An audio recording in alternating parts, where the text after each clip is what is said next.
Let us see, 8:40 ng umaga. Wala naman masyadong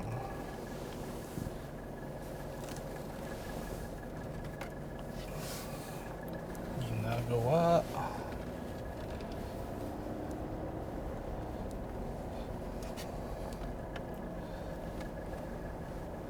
Just here filming a day in the life. So a day in the life of someone who just recently quit the job, start a business. Sa ngayon, what I am focusing on is YouTube. I've been following a lot of advice from the YouTube gurus. I don't really want to say guru because that kind of communicates a bit of, at least for me, there's a bit of a sense of sarcasm when you say guru. It's like you're saying someone who doesn't really know their stuff, but they just pretend to know. So I don't really want to use that, well, at least for me, whenever I talk or whenever I say the word guru, I always have air quotes, quote unquote, in it. So, but I've been learning from a lot of YouTube experts lately. What are the things to do, do's and don'ts? What are the things to prioritize? Title, thumbnail, science, what makes a good topic. So, and I've been consuming those kinds of content for almost 2 years now. So I thought to myself, maybe this ought to be the time when I go out there and start filming myself. So I have been uploading some videos on different topics. Like I have uploaded a podcast about business success here in the Philippines, and I've also uploaded 2 other self-help videos, all aimed to really test my theory, or at least the theories that I have learned, and to see where I need to improve my videos. So right now, really just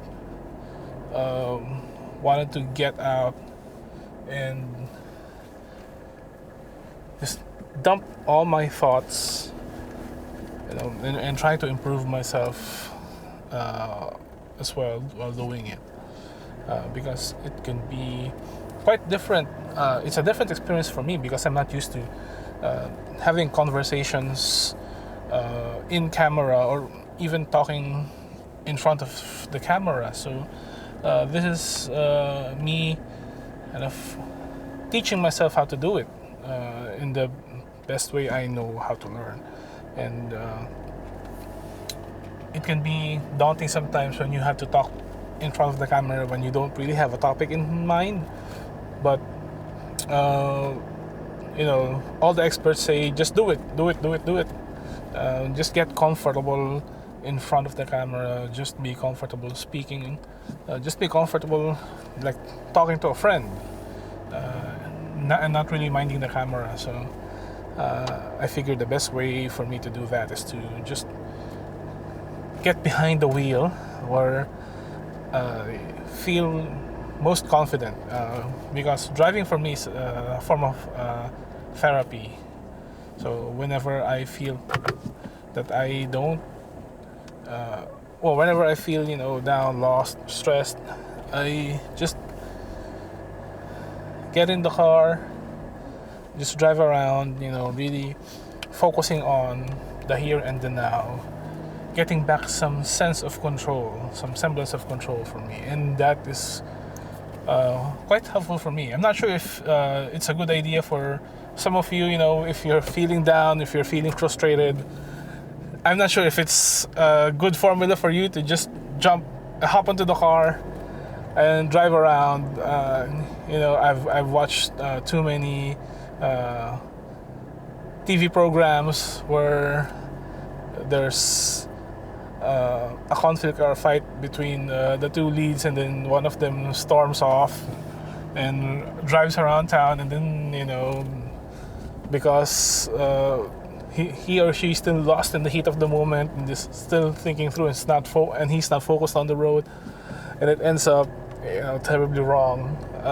So I know that could be a possibility, but that's that. But for me, so far, it's been effective ever since I learned how to drive, and ever since I found out that combination that I can be alone with my thoughts while driving, and it could be really relaxing for me. So I'm not recommending it, but if you have the time, just try it.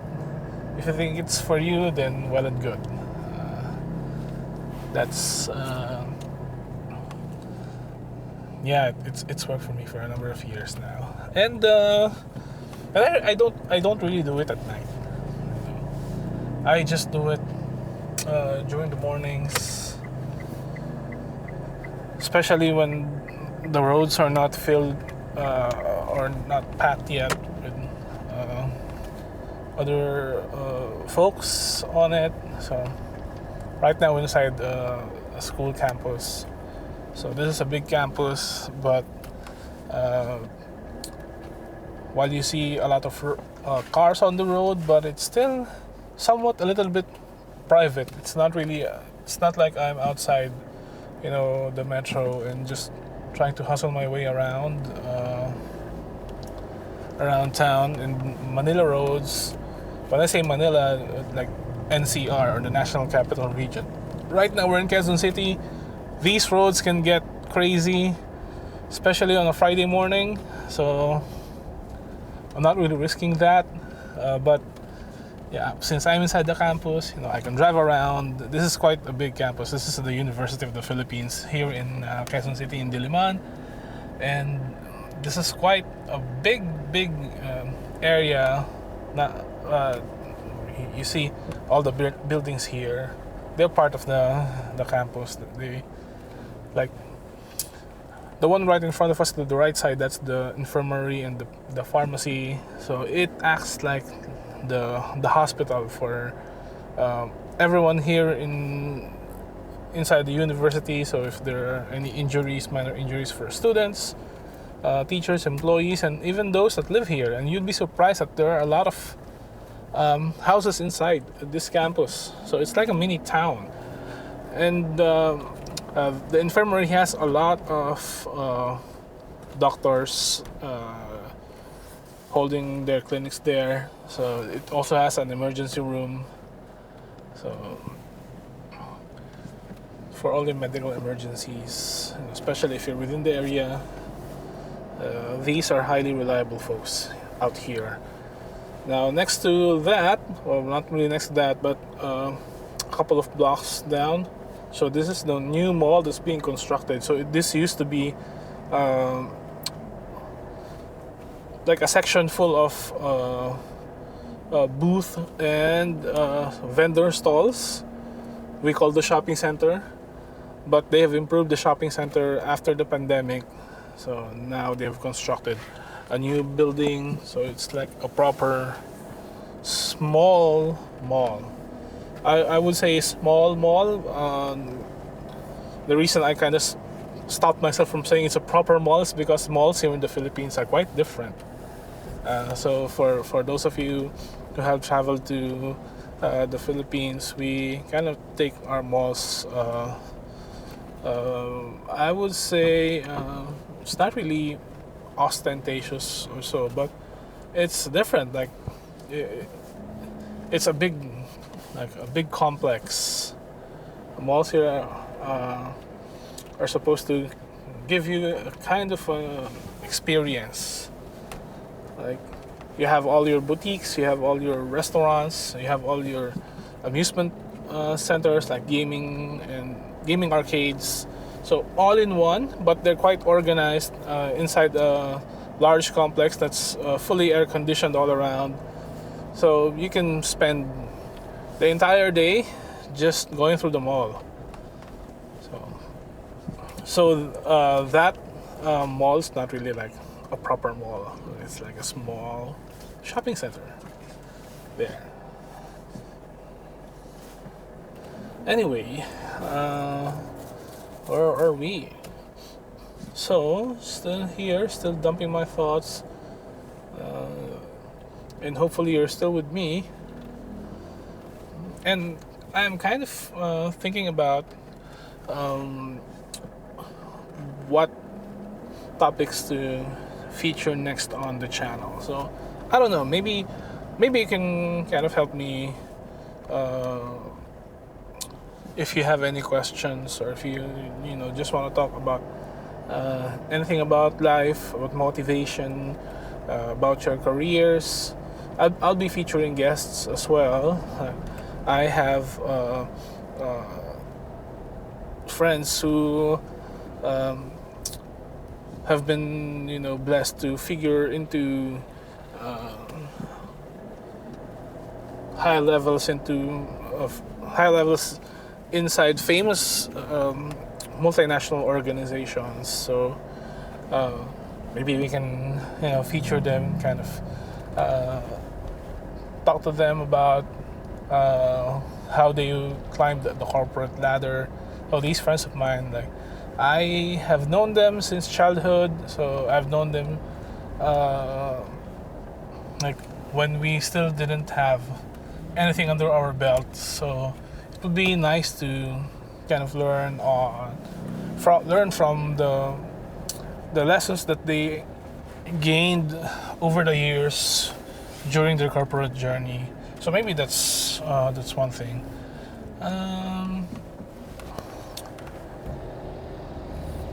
Another one is maybe testing out the theories that some of the YouTube experts have been telling us. So that's also one good topic. So maybe I'll document the YouTube journey so far and show everyone, what how the engagement numbers are faring, and what's going to be the next strategy, and maybe try to understand and decode the algorithm while doing so. So that could be another good topic also to focus on. I could also do a little bit of what I call driving vlogs. Like here in the Philippines, we have a number of influencers who are doing moto vlogs. Riding their motorcycles and doing vlogs. That's also something that I could do, but I'm going to do that while driving, my four-wheel SUV, very trusty. This one is from 2019. It's a 2018 model, but I bought this brand new last 2019 of April of 2019. So this baby's exactly 6 years old by the time of this filming. So it still smells brand new. Starting to show a bit of signs of aging, but nothing too alarming. Just ever reliable. But I love this vehicle. But it's also maybe because this is the first vehicle that I bought brand new. So I had one car, which is a second-hand car. It's a manual tranny. I started playing with it as a project car, and then 4 years later I bought this one. So I kind of figured the money I was spending trying to restore the car would be like better spent trying to pay for a brand new car. And there's nothing really beats the experience of driving a brand new car. Although some would say that it's not really a wise use of your money. And that's true. The moment your car rolls off, the garage or the dealership, that already decreases the value of the car. Some say 50%. Well, that could be a stretch, because if you factor in resale value, no one really sells off a car at 50% value as soon as it hits the road off of the dealership. So, but it's true. Like, a car is a depreciating asset, and you have to embrace that once once you're paying for it. Like, I have like a 5-year a 5-year term on this car, and I knew going into it that there will come a time when I'm still paying for the car, but it's really not worth paying for anymore, or at least when you look at it from purely a financial standpoint. But I love it. I love the car, I love the ride, I love the experience. So I really didn't mind it. For me, this car is worth every cent that I paid for it. So.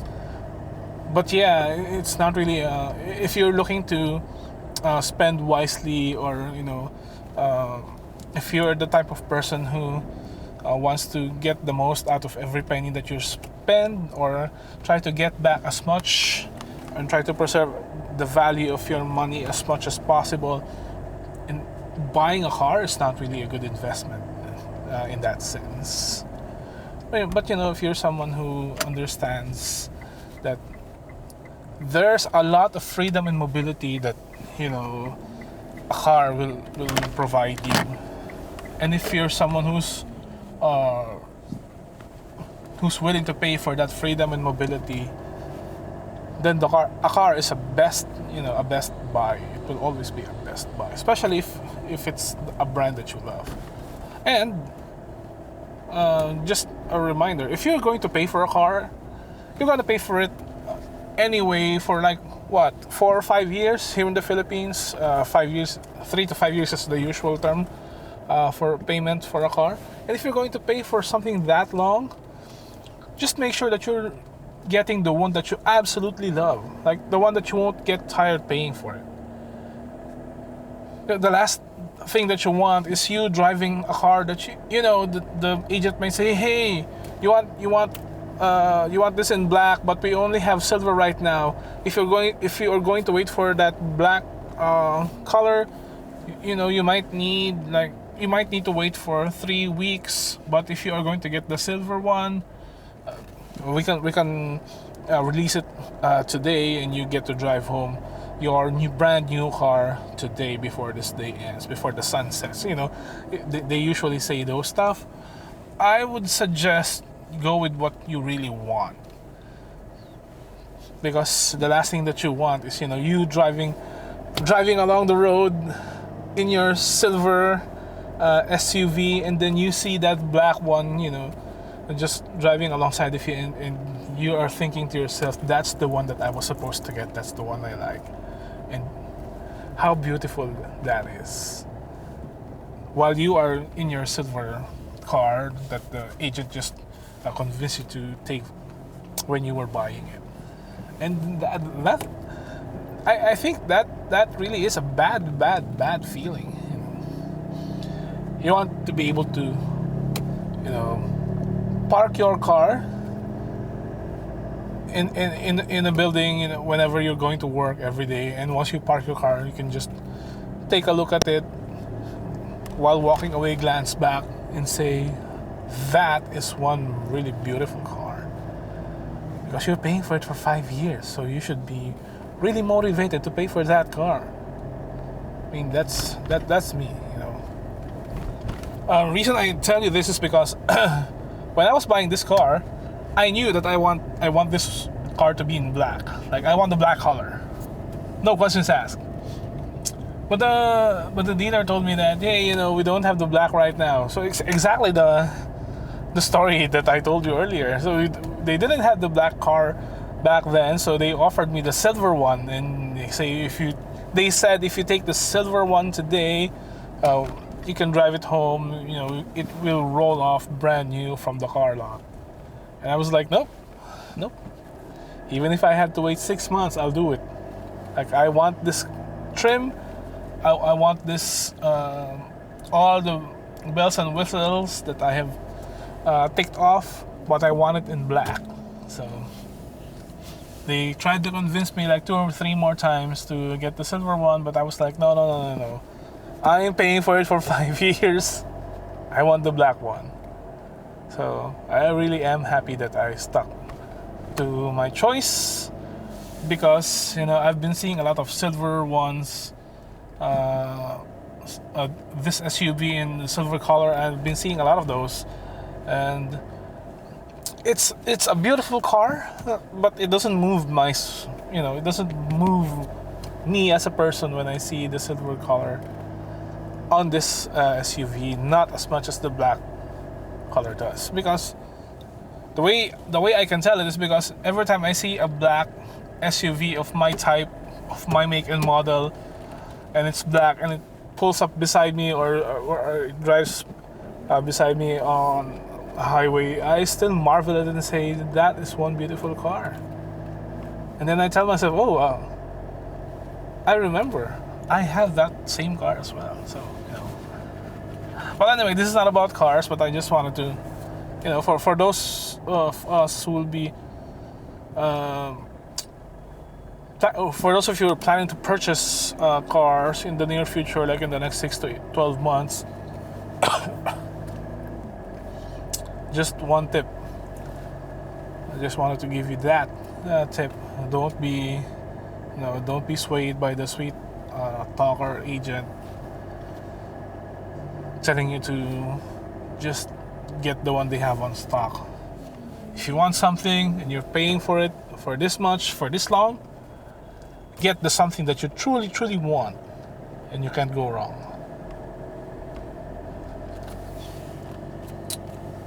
Anyway, that's about cars. Maybe I should do a car vlog, I don't know, maybe we should turn this into a car vlog. But here, I won't be able to take you to interesting places as of yet, because I still have to wait for 1 hour before I can go outside this campus. Not sure if some of the viewers are aware, but here in the Philippines we have, or at least here in the capital, in the National Capital Region, or in Metro Manila, we have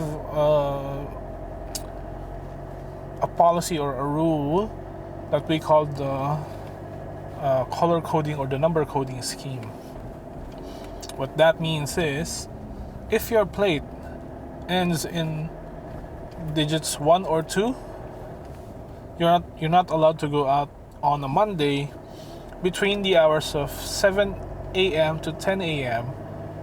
and 5 p.m. to 8 p.m. on certain national roads.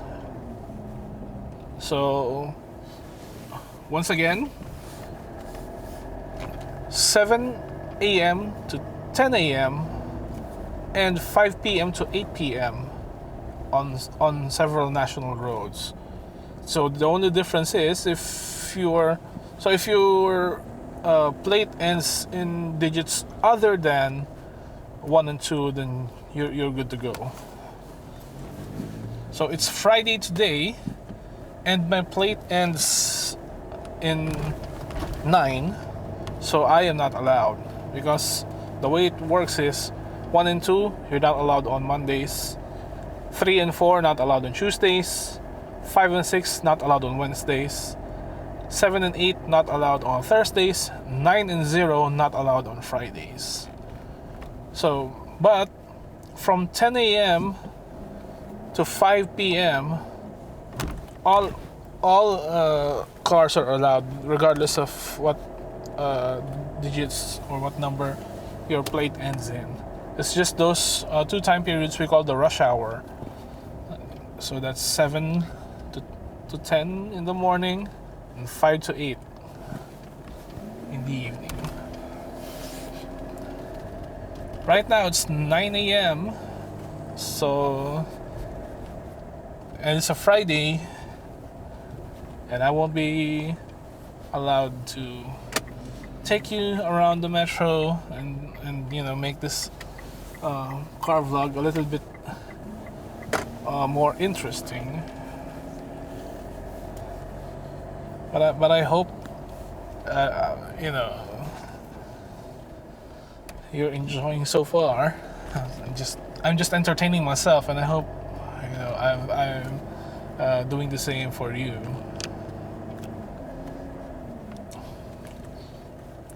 And really just want to get a brain dump. That sounds so weird, but I just want to dump, all my random thoughts. What I really want to, what I really want to accomplish with my YouTube channel and my YouTube journey. About me, so I've been working in the technology industry, in the outsourcing industry here in the Philippines since 2005. So it's more than 20 years now. Yeah, almost 20 years now. And I've been managing big teams since 2012, so that's more than 13 years now. And I've crossed different industries and different disciplines like two or three times. So, and majority of the lessons that I learned and the experiences that I gained there, I talk about. I didn't see those humps, but yeah, my majority of my experience and my insights I gained from there, I talk about in my other videos. So be sure to watch those videos. But recently, I was part of one recognizable brand, mainly in the transportation and software technology space. I won't mention what it is, but it's I won't mention what it is. So, but I really wanted, to make this. I really wanted to take the plunge into the creator economy, and I really wanted to make this work. So I told myself maybe I can, put a little bit more of focus here and just try to make it work. So, and that's the way for me, that's the way I learn. I just plunge head on. And do I regret it? No. Is it hard? Yes. But I feel like being in this state, being thrown into the water and just trying to figure out how to swim is the way I have really learned for the most part from my career. And I do not shy away from that challenge. I just go out there and just swim. Oh, this is not working. Swim the other way. Figure out another way or another stroke. Just keep yourself afloat. That type of thing. So I know coming into this creator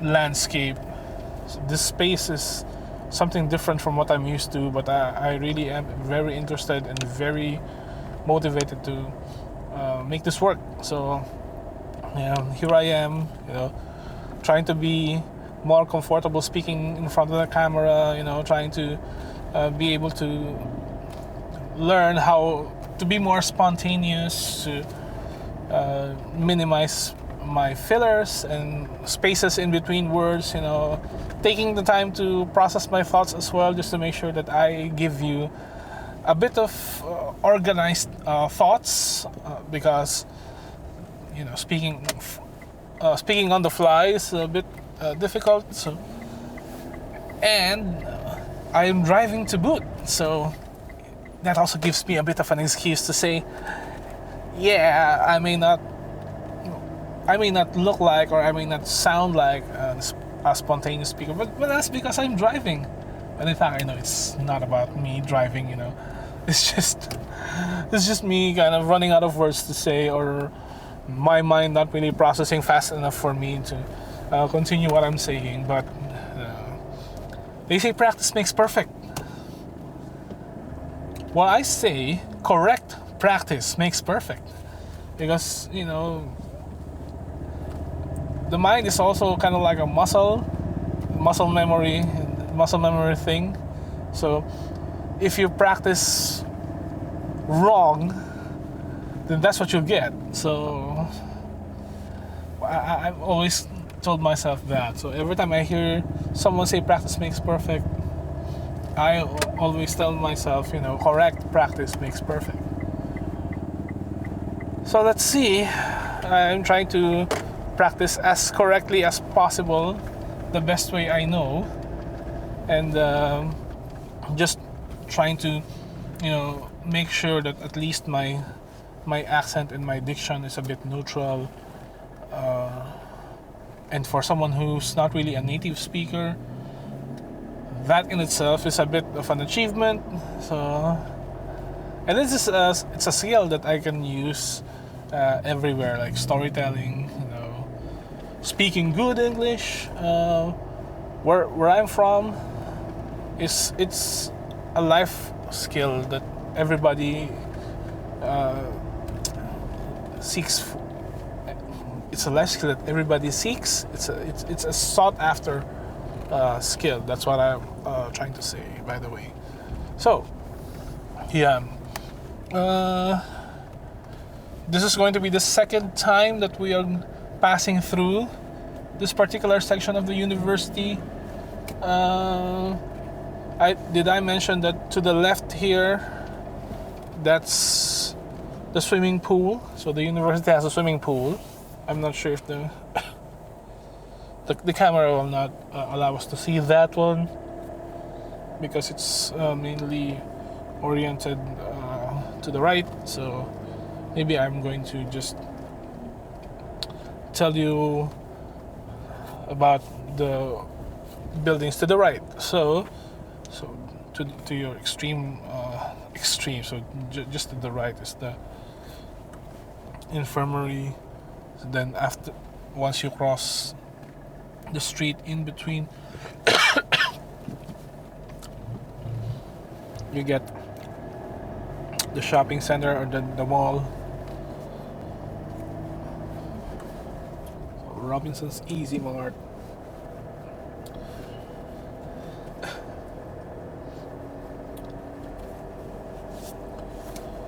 So it's quite a big it's quite a big shopping center. It's not really a mall, but yeah, it's a big center.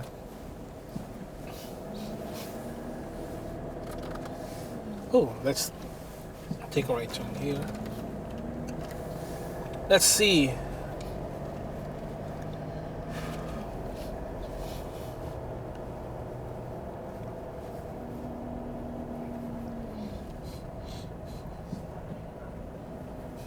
These are the houses that I mentioned earlier. So I was telling you about earlier. Yes, inside this university, it also has housing units for its former employees and professors. So if you're an employee, you get a housing unit here. So sometimes what they do is they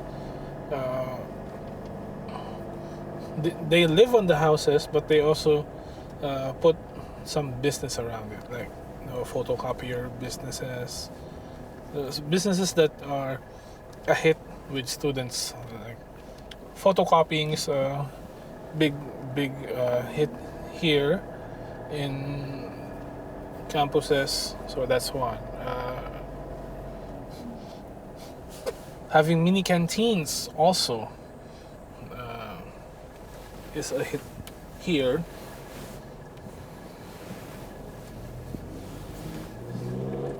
because there are not a lot of restaurants inside this campus. So, and there are not a lot of canteens inside the each of the buildings. So, say for example, if you are in a building that doesn't have a canteen and it's lunchtime and you don't have packed lunch, you will need to find a spot where you can buy food.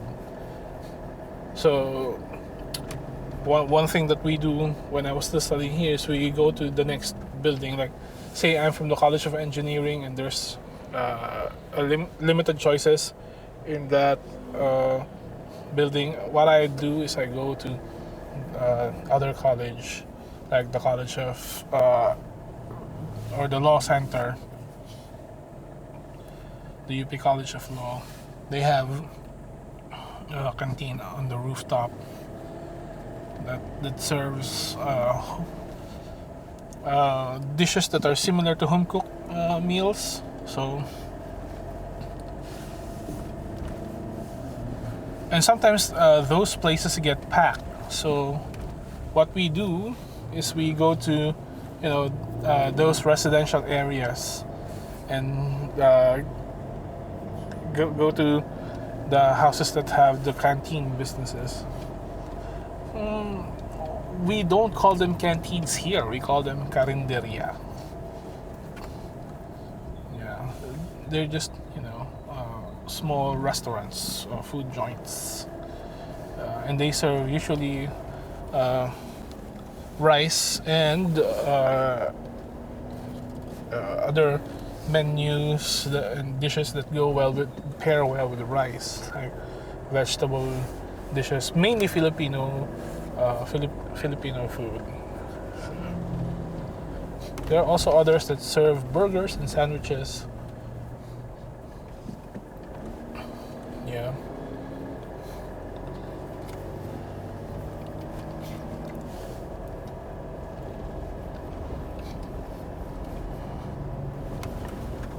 So, I haven't we've been taking this road, but if you see to the right, yep, those are kind of like the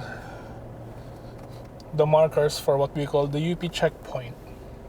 So that kind of signifies the entrance of the university. As you can see, the university doesn't have any gates or bars whatsoever, but it has like the guard posts. So that checkpoint is one of the guard posts.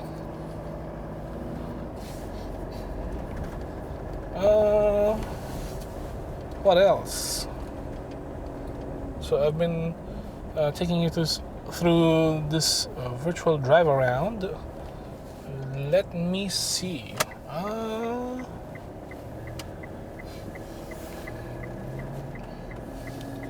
The executive house is this way.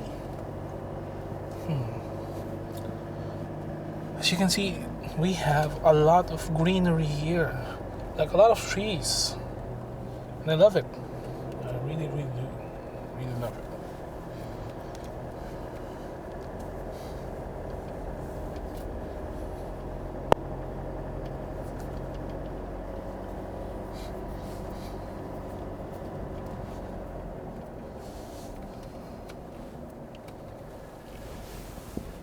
All right.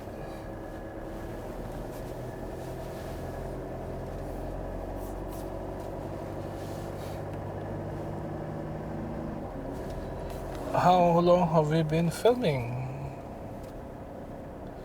39 minutes? What? Okay. So on the road ahead, let me see.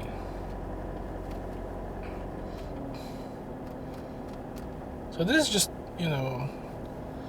this road is mainly a residential area. So to my left, these are newly constructed, or I should say, still under construction. So these are buildings that are still under construction. But to my right, these are all residential areas. Oh. It looks like someone passed away, and they're holding the wake here, and they're getting ready to take the remains to the cemetery. Like, there's a parade of balloons already. So this is going to be the convoy to take the remains to the final resting place.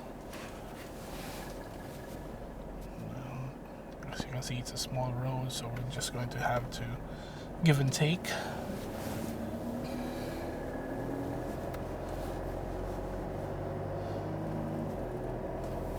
Let's see if we have a parking spot here.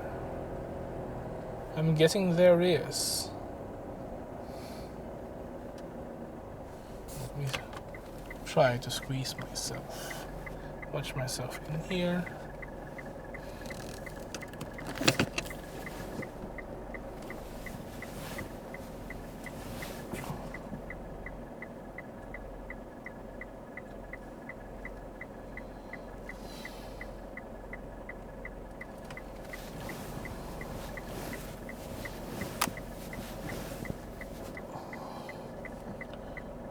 Oh no no no no no no no no no no no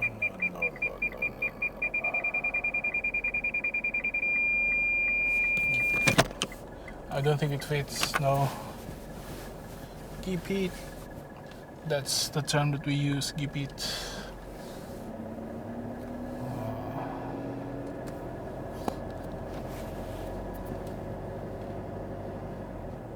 So I was kind of relieved that we found a parking spot, but I'm not really planning to park yet. So I was just kind of hoping that I can already park, but since that's not a plan, we're still filming, we are good to go.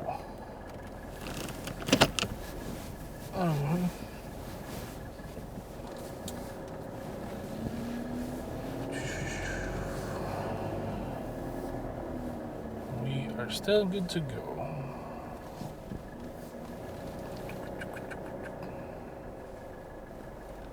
I mean, I could have parked if it were not for the motorcycle that's also parked in front of the car. Like, there's enough clearance for me to park in a parallel manner to the road. But it is what it is, and that means, you know, we're not meant to end our video yet, so that is all good.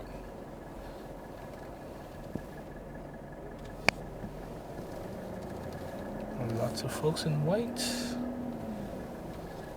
Kids. All good.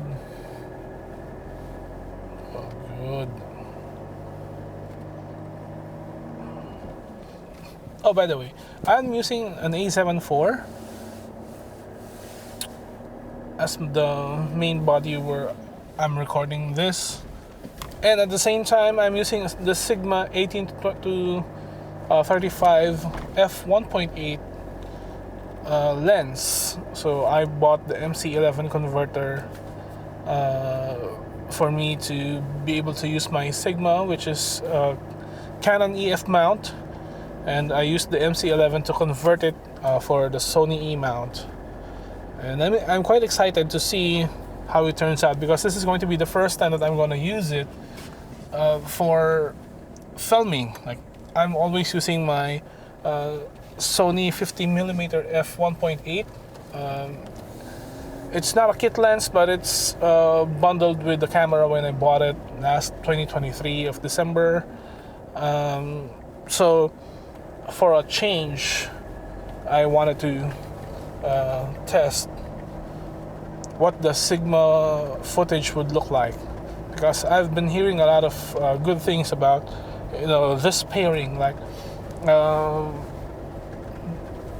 clarity, the image clarity of the Sigma. So yeah,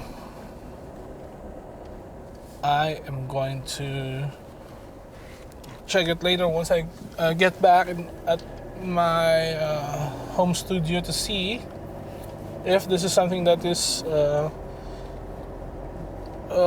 truly consistent with what feedback I've been getting.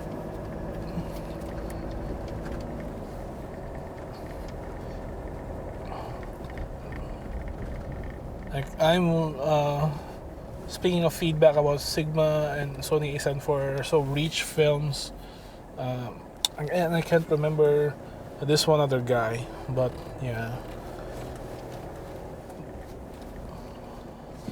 But Jeff Fagan from Reach Films, I remember that he mentioned that this is a good pairing. There's one other guy that did a review. I forget the name, but once I get back, I'll just paste the links in the description below. So we've talked a lot, about different things. So I may be pasting several different links, and obviously there's going to be a lot of cuts from this. So, but I think that's the beauty of it, just raw, uncut footage of me talking about anything under the sun. So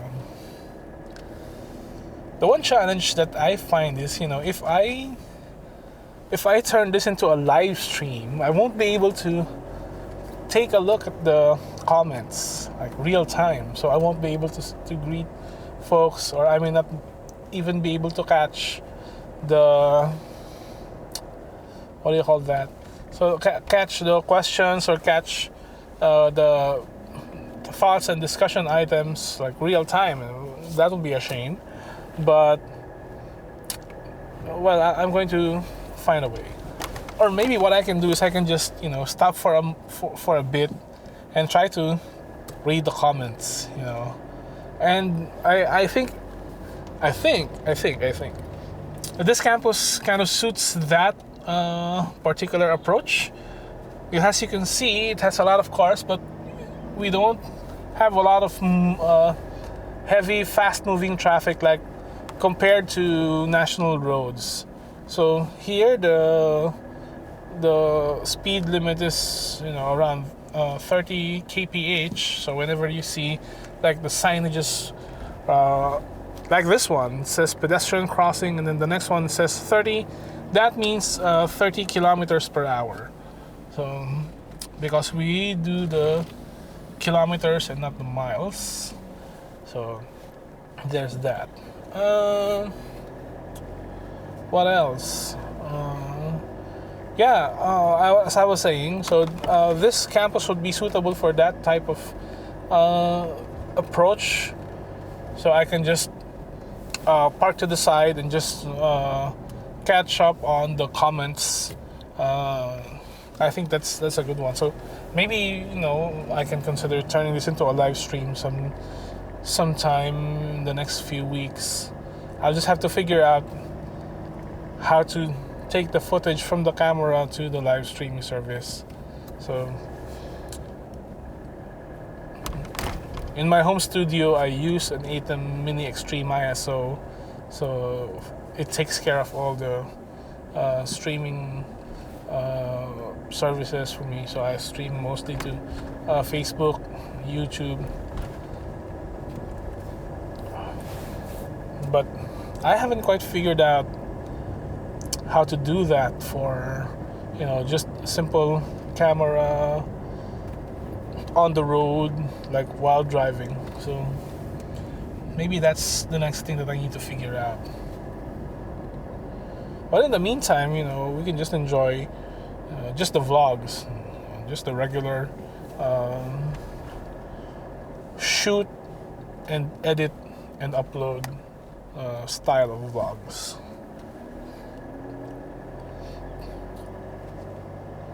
But that's going to be fun. I think that's going to be fun. Because whenever I hear about live stream, what comes to my mind is, the production stuff. like the broadcast stream that we have using the ATEM with music and all of that, and then switching camera angles from 1, 2, 3, and 4. Or in the case of the Mini Extreme, you have up to 8 inputs, and then you also have the overlays and all of that good stuff.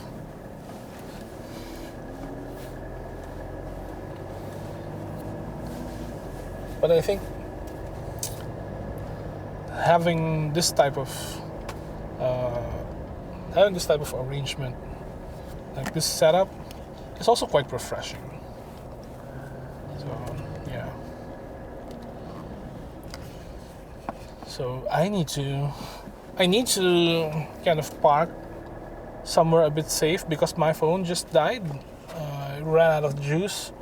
I have a charger here with me, so that's gonna be no problem. But I just need to get some neutral space or safe space for me to just park at the sidewalk and then fix it up a bit so we can start charging.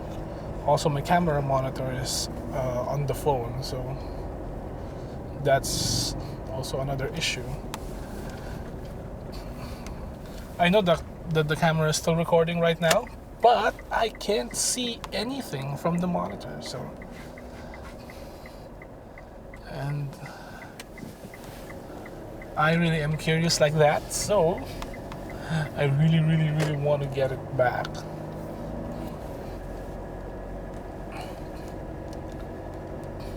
Jeepney stop, no parking.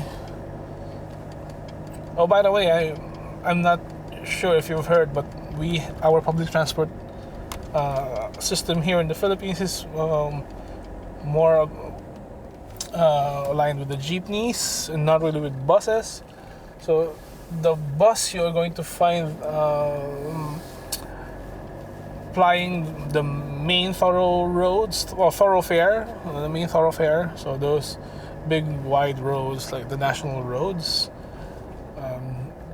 Those are where you usually see the buses. But for these types of roads, and even inside this campus, we have a lot of jeepneys.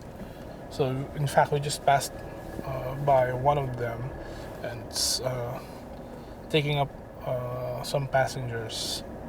But since I don't have the monitor, I'm not sure if the camera angle as it is oriented right now caught it.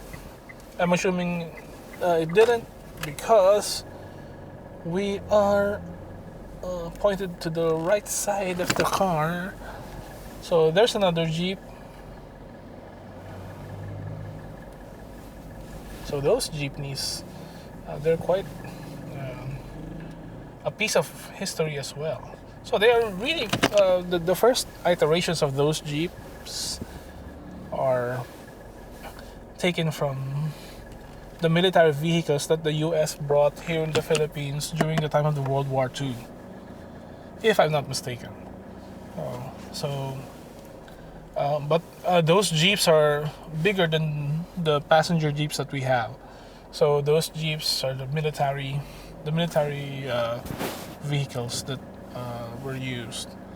And so the model of those Jeeps, we kind of mimic the way it looks and the technology, because it's the technology of those Jeeps back then were really praised because of its capability to trudge through all types of terrain, just to navigate uneven roads. Back then we didn't have as many cemented roads or paved roads like we have right now. But if you can see right in front of me, there's another one coming up. So it kind of resembles the army jeeps from the 1940s. But of course, there are some modifications that we already made to make it more passenger friendly and roadworthy. And as time kind of went on, the template remained the same, but the spirit of the Jeep remained the same, but we just added some minor bells and whistles. Not really bells and whistles, but just uh, just for you to be able to carry more passengers. So uh, it the design was modified to just take off a bit of the heavy stuff and just get it focused on uh, ferrying passengers to and from a certain location. So I'm parked right now and talking non-stop, but I'm going to take this time to plug my charger.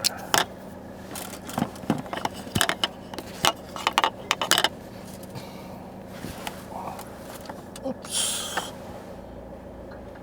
That I wasn't expecting that. Okay. We're back. We are back.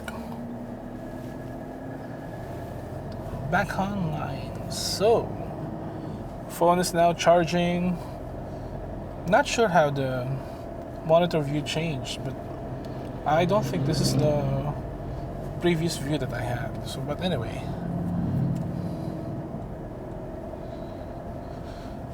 So where were we? Yeah, we're here inside the campus. Let's see. I'm going to take a left turn here.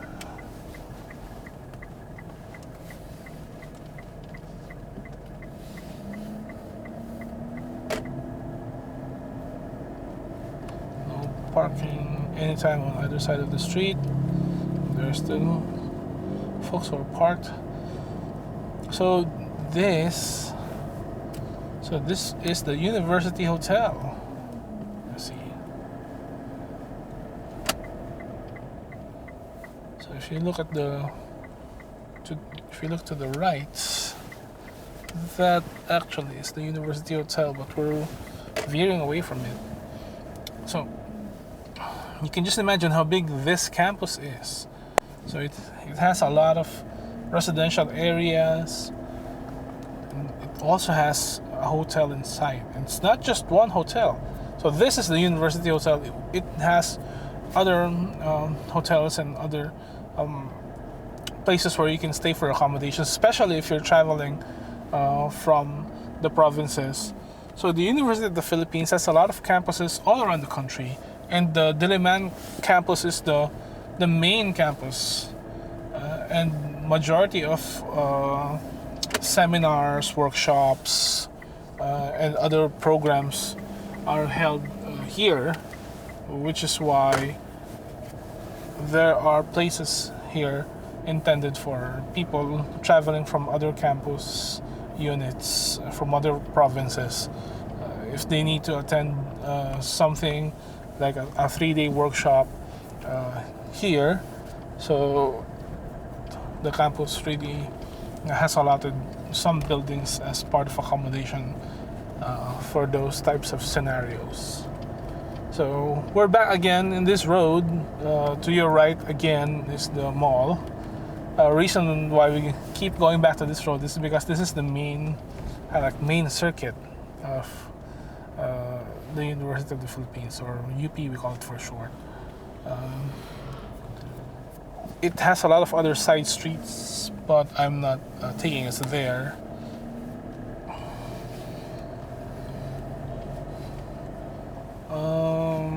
What else?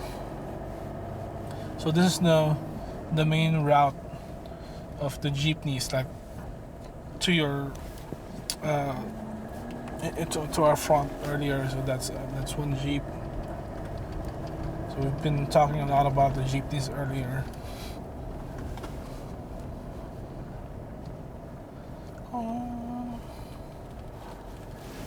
So it's just basically me trying to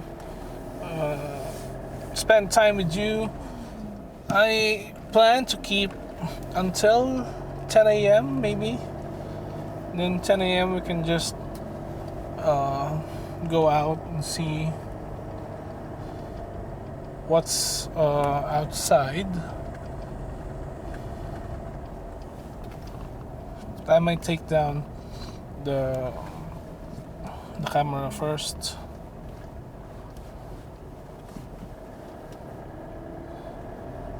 because it seems like I need to check the footage.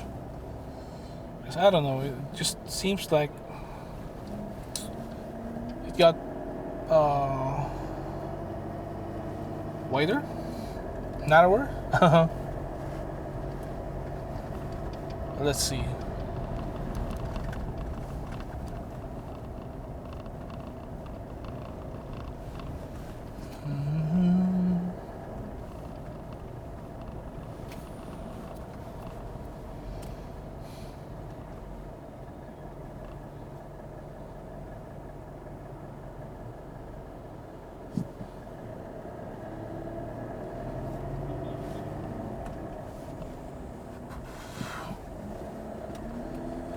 So what else? One other idea.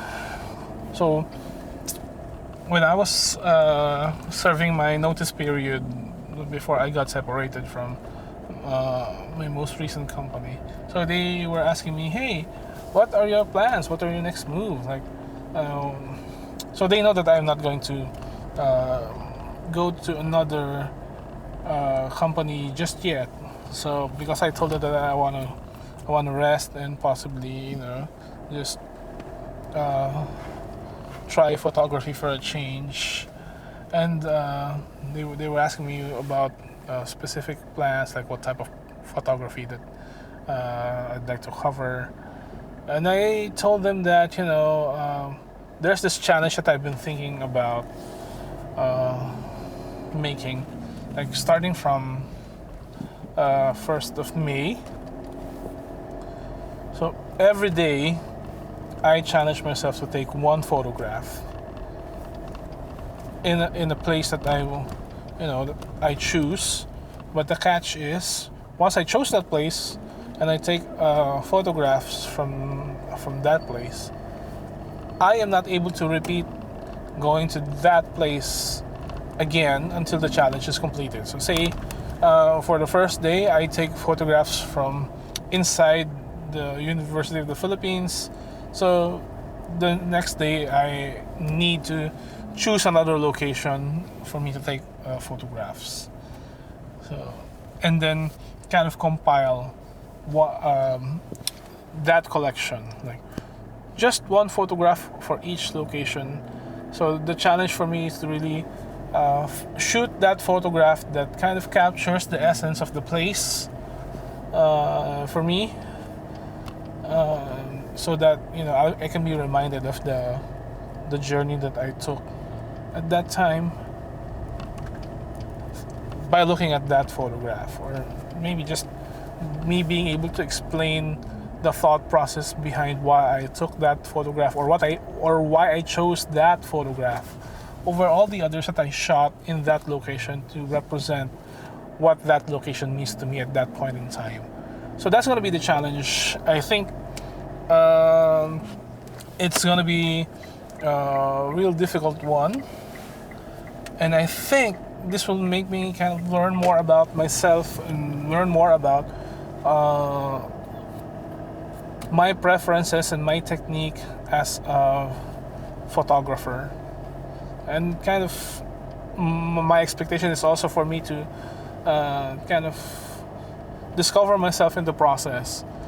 I know that doing this will kind of force me to know my boundaries, know my limits, because I think I'm pretty good with the camera, but this will really teach me the limitations that I have, the limitations of my skill, my patience, my preferences. Like, it will teach me about myself, I think, and I expect it to. And I don't expect it to be easy, but I know that I'm going to learn a lot. And I know that this is going to be an adventure that's worthy to be shared with everyone. Like, I am willing to share that part of my journey with everyone. So I'm going to document that as well. Take you through all of it. So I hope you'll find that inspiring as well. My channel started when I bought my first video equipment, and which is the DJI Mini 3 Pro. So talk about, a starter videographer. The first equipment that I bought was a drone. So and I enjoyed, taking videos with it for a while. Now it's, under the bed, collecting dust, because I got busy with other stuff like a career, having a job that forces me to work during the night shift my time. So I kind of did not have the time for me to just I didn't have the time for me to just schedule drone missions or drone flight missions. But now that I have a little bit of freedom, a little bit of time in my hands, I think this will be the perfect opportunity for me to just go back to that passion of mine.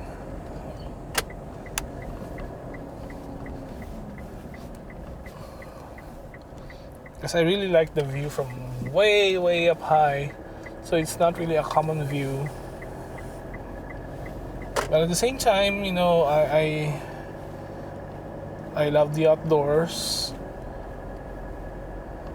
So it's really, I think it was an apt equipment for me to buy, like the first time. So it really got me hooked into making videos. But at the time, I didn't know how to pair it with other equipment. Like I wasn't really a filmmaker or anything of the sort. So I had to learn color grading. I had to learn camera angles. I had to learn about frame rates and resolutions and the combination, the science behind it, like exposure and all of that. So fast forward two years, I think I had learned a lot. So, and now that I'm really focusing on filmmaking, I think I'll learn a lot more. But yeah, that is quite exciting as well. So I'm not sure how that would figure into this type of vlogs as well. So the thing here with drones is that not a lot of folks know what to do with you when they catch you with one. So they might, especially the police, might kind of pull policies out of the thin air, and say, you're not allowed to do this, not allowed to do that. So they don't really have an idea what you're allowed and what you're not allowed. So if you're a drone pilot here, you really need to know a lot about the civil aviation rules.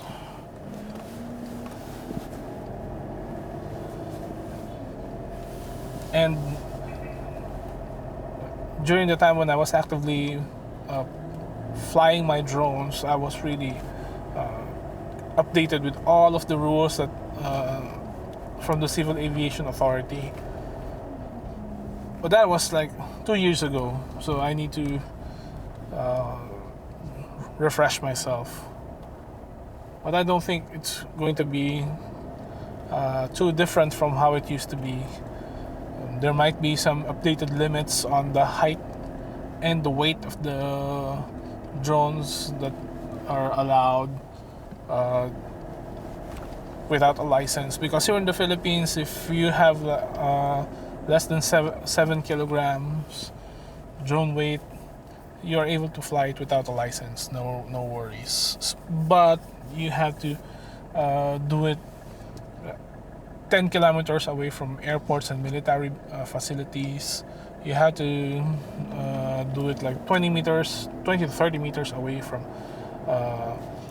people who are not part of the drone mission. So say for example you can fly in a park on top of people, so you need to be 20 or 30 meters away from them, and you can't fly directly overhead because they're not involved in the drone operations. So those are the main ones. Oh, and you can fly any drones at night ever, unless you will be given special permission, and special permission you'll be able to obtain if you have drone license. So if you want to get cool nighttime shots, so first you need to register your drone, like registering a car. So the drone itself will have its own registry, and then you will need to get a certificate or a drone license in order for you to fly. If flying drones is your business and you want to rent it out, so you also need to get an operator certificate, like saying that your business is licensed to operate drones, and that you have all the requisite processes and materials and resources and manpower qualified for drone operations, especially if you have more than one kind of drone in your offering. Say if you offer drone survey or agriculture drone applications. So those are two types, and most probably two types of drones that you need to use. So if you have drone for videography, so if you're going to combine all those three under one company, then you need to get also the controller, or no, the drone operator certificate. So you have the drone drone unit registration, you have the pilot license certificate, and you have the drone operator certificate. So those three. Any which ways.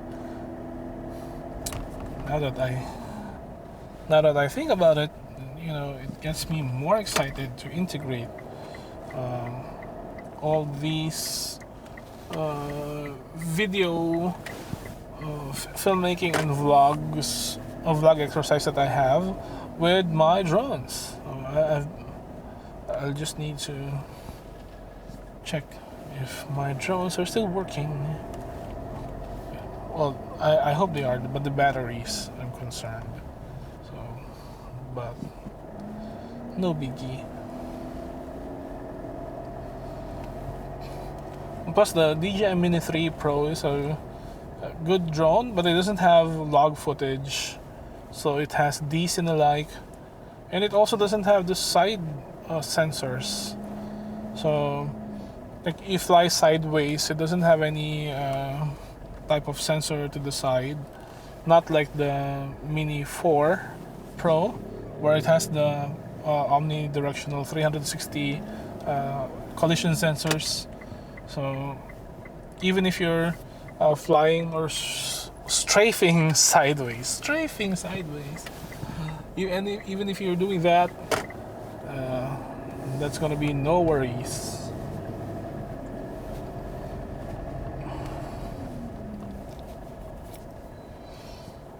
Because you won't crash. Like, there are a number of times where I know I was supposed to crash and lose my drone, especially when flying over the water, but thankfully,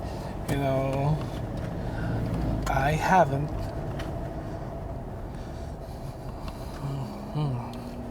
Good food. Love to eat.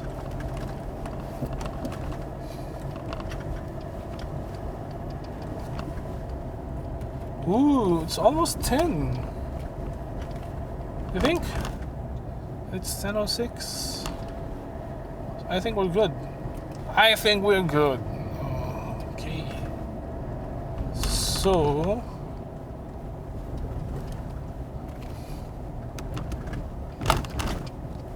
10 a.m., 10 a.m.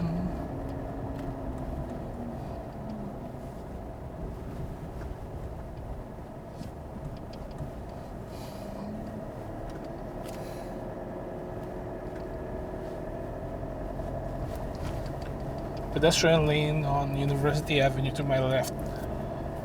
You're not able to see it because the camera is oriented to the right, but the pedestrian lane is just newly painted, so they closed off several lanes. So there's only one lane that's usable. So it's usually like it's a 4-lane road, but there's only one lane usable because of the new paint. They wanted to dry it off properly.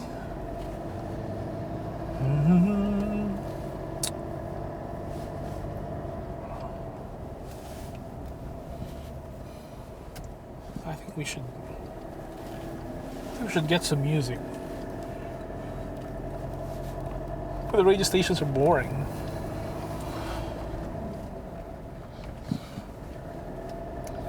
Maybe I'll just add some music during post-production.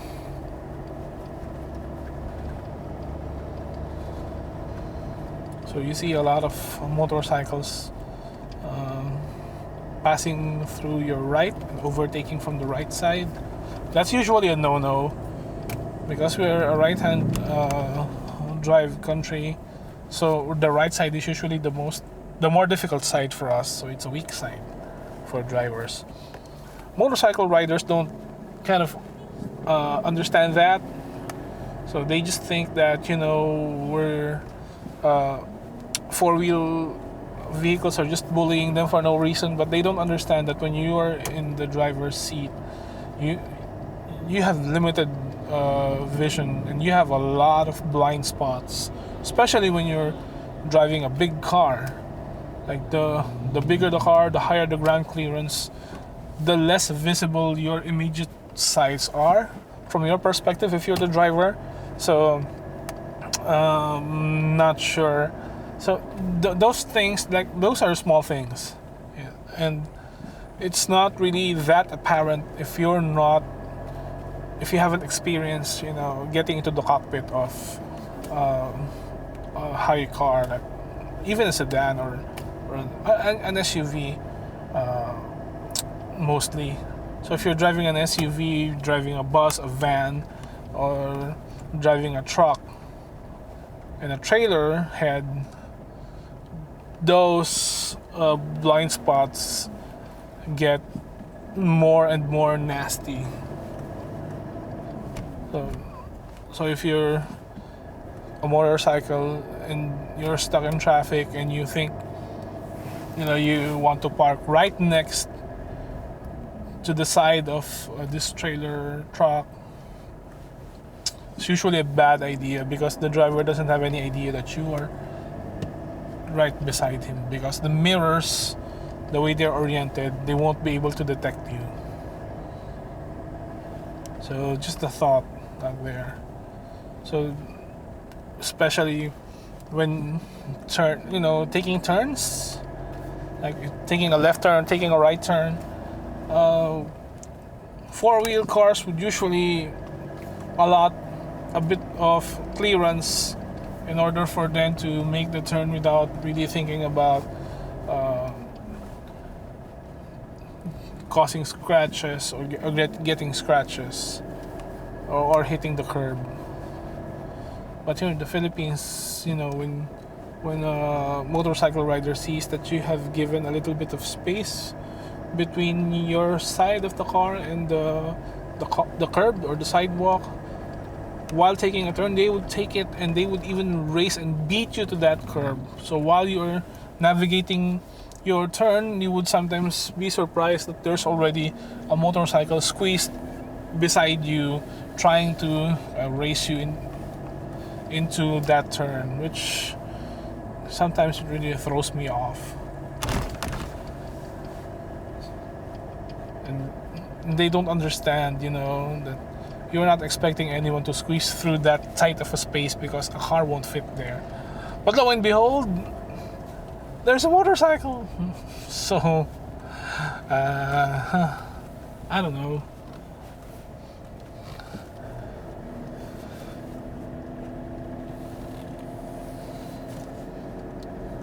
that they should try driving four-wheel cars sometimes, so they know what it feels like. They'll get annoyed. I'm sure. Like, oh my god, am I that annoying? So it's gonna be an eye opener for them for sure. But anyway, riders or drivers, we all love them.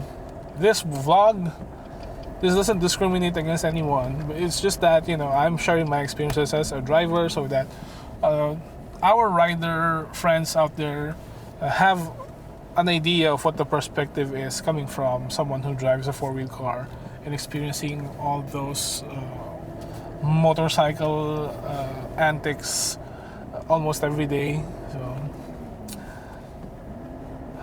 I mean, I would advise them to stop and be more careful, or stop doing that and be more careful the next time. But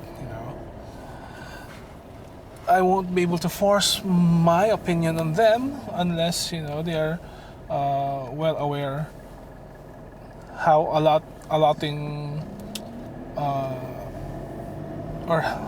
spaces and elbow room or wiggle room or allowance for turns feels like, especially if you're a big vehicle. Like, it's very easy to think, since you're already driving a vehicle, you can see everything. But the truth of the matter is, a vehicle design, cockpit design, all takes into consideration the visibility that the drivers have, and it's still limited.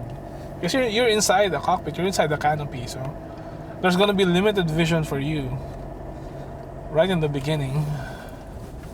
So, which is why there are several practices that drivers have come to establish over the decades, but these may not be apparent or may not be sensible for those who are riding motorcycles, because they can freely turn their heads and they don't have like this other canopy covering their vision. Like, sure, they have the visors, but that's a different, it's a different kind of limitation as well. And I would assume that it's also not easy just to navigate turns and just drive fast with a visor covering your eyes. But that's part of safety. Can't do anything about it. Hence the reason to be more careful. Going back to my earlier lecture, so we need to be more careful. I don't mean to sound preachy here, but yeah, since we're prioritizing safety, then that means we need to be a bit more careful. If we need to drive a bit slower, then we drive slower. I mean, 1 or 2 seconds is a small price to pay. I can be delayed like by 10-30 seconds if it means that everyone on the road is safe everyone on the road with me is safe. Like, I will be willing to wait 30 seconds, 45 seconds, 1 minute, even 5 minutes if it means, that the next vehicle, the next motorcycle rider is safe.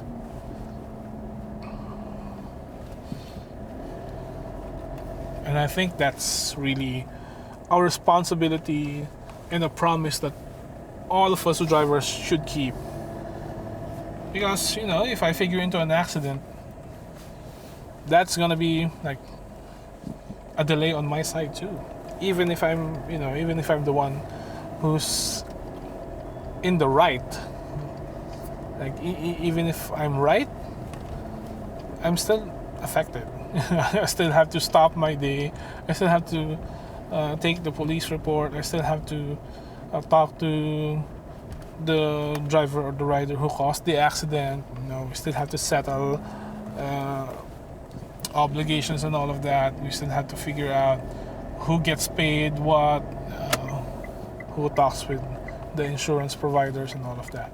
So it's still a painful process. It's still a painful ordeal. So might as well skip it. Wait the 5 minutes and avoid all of that. That for me really is the thing. So whenever I see a motorcycle on the road, I always assume that it's an accident waiting to happen. And so I am very careful letting them pass. I am very careful, in giving them space because they really are vulnerable. And it's always been my mantra, my approach in driving. Whoever is the more vulnerable should get the right of way. That's it. Like, if I'm in an intersection and I see that the person crossing the street in front of me in his car is exposing the driver's side to my front, then that person is more vulnerable in a collision because I am protected by my front engine, but he's just protected by a metal panel on the door, and it will easily fold and get crumpled during a collision. So in that perspective, he is more vulnerable. So he gets the right of way. So what I do is I stop, because that's the more responsible way to drive.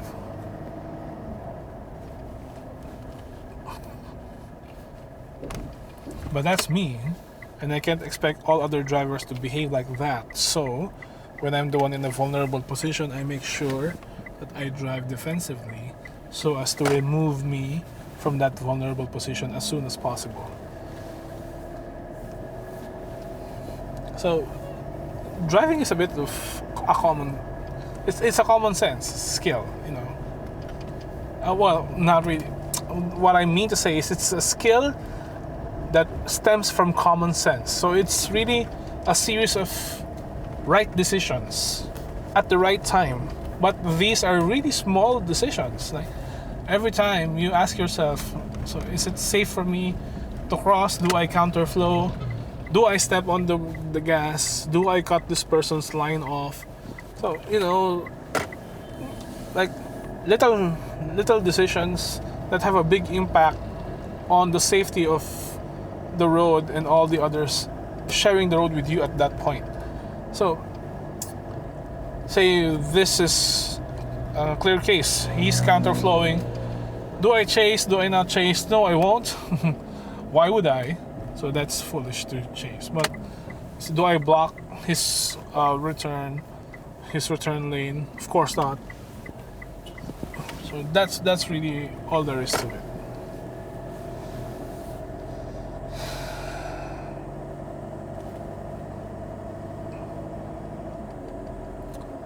So anyway, there are a lot of things that we've covered so far.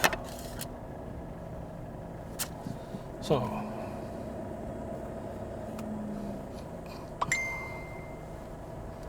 let me see.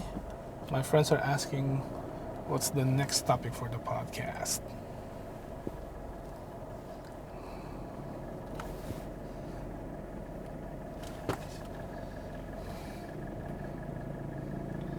So see, I think they've enjoyed the podcast with me as well. So let's just give them an idea of what a good topic would be like.